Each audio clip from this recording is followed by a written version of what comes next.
Sa pagdalo ni Senator Amy Marcos sa Young Farmers Challenge Summit and Awarding na ginanap sa PhilRice Science City of Muñoz kamakailan, ay hindi nito napigilan ng kanyang saloobin na punahin ang plano ng National Economic Development Authority o NEDA na bawasan ang mga taripa sa imported na bigas.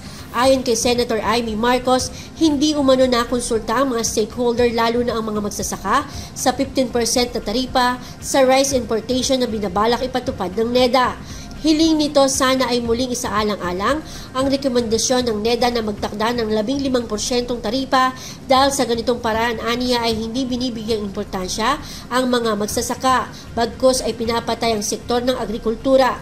Hindi rin umano ito simpleng solusyon, ito umano ay hindi makakatulong upang tugunan ang inflation sa bansa. Samantala, ang dinaluhang aktibidad naman ni Senator Amy Marcos na Young Farmers Challenge ay isang paraan upang mahikayat ang mga kabataan na pasuking propesyon ang pagsasaka upang palakasin ang agrikultura sa bansa.